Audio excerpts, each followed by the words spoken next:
Bonjour à tous et bienvenue dans notre compte-rendu matinal. La séance hier fut assez difficile, aussi bien pour le CAC 40 que pour le S&P 500.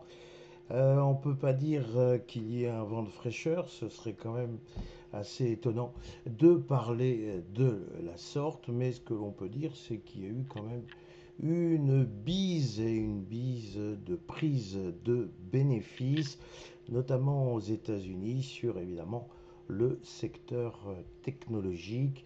Et on va voir que ça y est, la vieille question, maintenant la question est réitérée régulièrement, redondante, à savoir est-ce que l'intelligence artificielle est ou non trop valorisée. Et visiblement, eh bien, cette question récurrente que l'on avait un petit peu oubliée, elle est revenue hier assez brutalement sur le secteur technologique américain.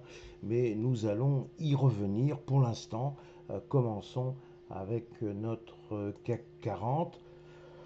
CAC 40 qui avait deux supports dont je vous ai déjà parlé.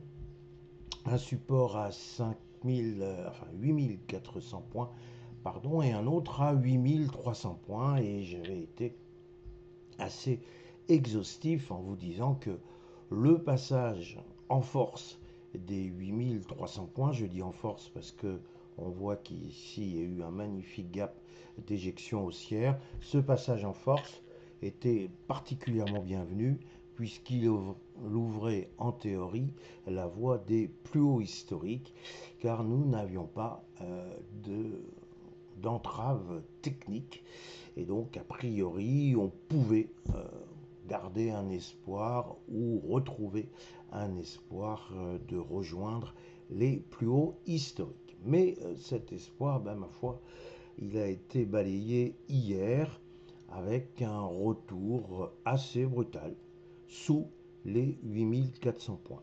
Donc ce matin, on peut dresser le constat suivant. Il y avait deux supports importants. Il y en avait un à 8400 points, celui-là, on n'en parle plus. Il est redevenu résistance. Et nous avons encore un support à 8300 points. Et j'ai titré, vous auriez pu faire de même, que c'était un support fragile.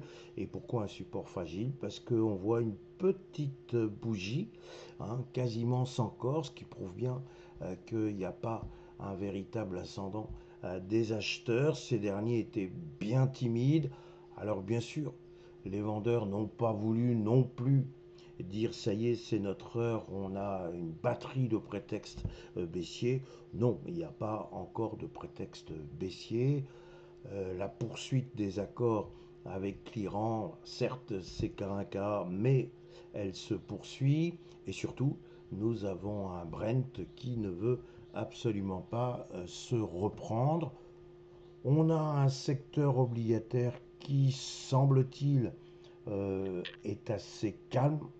Il n'y a pas trop de tension actuellement, quoique ça peut revenir d'un seul coup, mais globalement, il n'y avait pas de gros prétexte baissier hier, notamment pour le CAC 40, si ce n'est qu'il y a eu de mauvais signaux envoyés par des grands courtiers, notamment surtout le secteur du luxe. Alors effectivement, si notre secteur à nous, on commence à le fragiliser, alors forcément, le CAC 40 qui n'a pas d'IA va forcément pas très bien. Donc, une baisse hier de moins 0,71%, mais en l'état, un support à 8300 francs, 8300 points qui est encore protégé. Voilà très exactement où nous en sommes.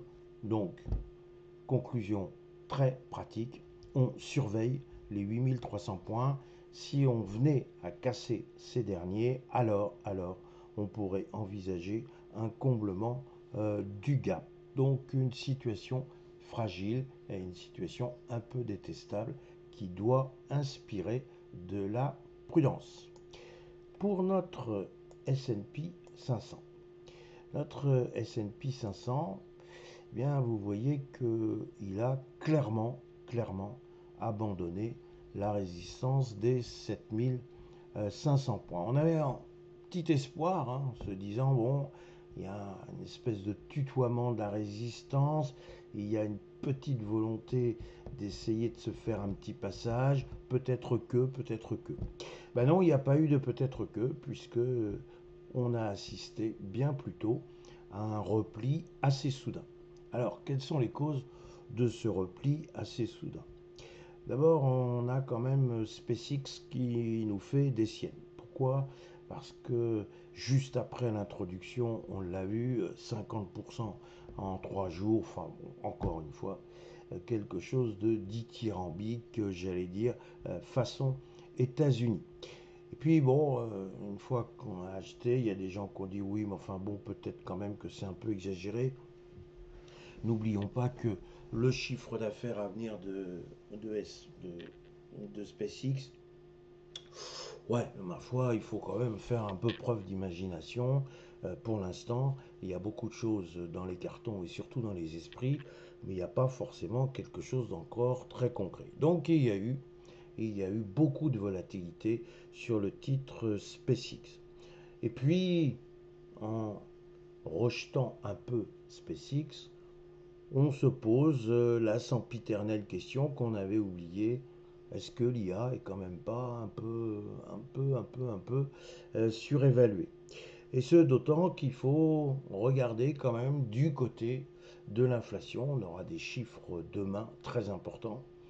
Et donc, est-ce qu'il n'y a pas un durcissement de la part des banques centrales, notamment de la Fed? Est-ce qu'il ne faut pas finalement tenir compte d'un éventuel durcissement de la position de la Banque centrale, maintenant que l'on a compris qu'en gros, et sans être discourtois, que M. Kevin Warsh n'était manifestement pas le toutou de M. Trump. Alors bon, donc il faut quand même intégrer ça.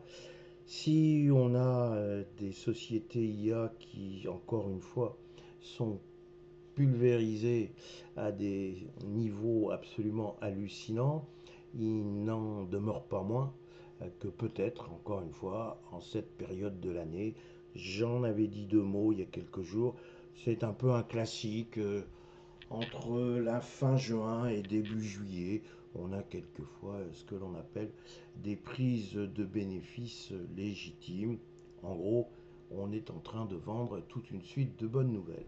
Alors en termes de bonnes nouvelles, il y en a encore une que tout le monde attend avec beaucoup de fébrilité. Ce sont les résultats trimestriels de Micron. Micron, c'est encore une société complètement liée à l'IA. C'est des gens qui font des puces spécialisées.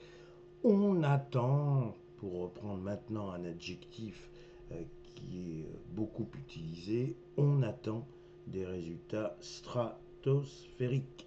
On attend quelque chose d'exceptionnel. Mais vous, maintenant, tout le monde est conscient que cela ne suffit plus pour les opérateurs.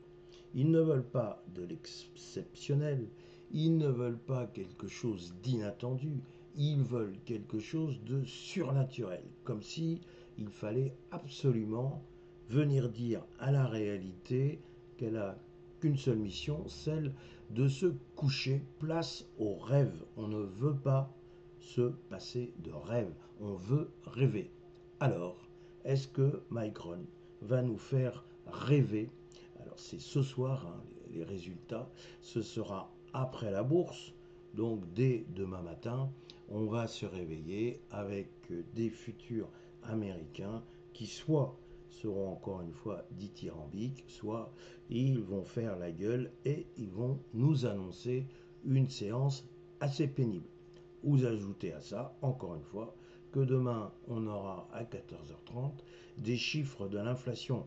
Si les chiffres de l'inflation sont vraiment pas bons, eh ben, vous connaissez la chanson par cœur, il y aura bel et bien une hausse des taux. Donc vite, vite, vite, il faut courir après cette nouvelle. Et donc c'est une nouvelle qui ne fera pas plaisir au marché financier. Donc on est dans une période objectivement très délicate sur le S&P 500 et regardez bien graphiquement, on est en présence d'une petite étoile, donc typée d'une hésitation, hésitation, à savoir qu'il n'y a pas de camp qui arrive à prendre l'ascendant. Et comme par hasard, on arrive pile sur un petit support intermédiaire, et donc on est là, eh bien, on plonge ou on plonge pas. Donc peut-être qu'aujourd'hui, on pourrait essayer de se reprendre un petit peu, les acheteurs se disant qu'après tout, il ne faut pas non plus jeter le bébé avec l'eau du bain, ou au contraire, on va commencer à se dire attention à Micron, attention à l'inflation. Donc une journée quand même qui va être un peu pénible et pas uniquement par nos records à nous de chaleur, mais d'une manière générale parce qu'il va y avoir de l'électricité dans l'air. Donc une journée où il faut faire attention, on surveille notre S&P 500 en espérant qu'il se reprenne de sorte que l'on puisse quand même pousser un petit ouf de soulagement. Voilà mes réflexions du jour. Il me reste à vous souhaiter une excellente séance. On peut espérer et se dire que la fin de semaine sera un petit peu moins chaude qu'aujourd'hui. On peut même commencer à se dire que, après tout, le pire n'étant jamais certain, il est possible qu'en début de semaine prochaine, ce soit un petit peu plus supportable. Donc, on peut effectivement penser à respirer. Voilà, sur ces considérations, je vous dis à demain matin. Merci.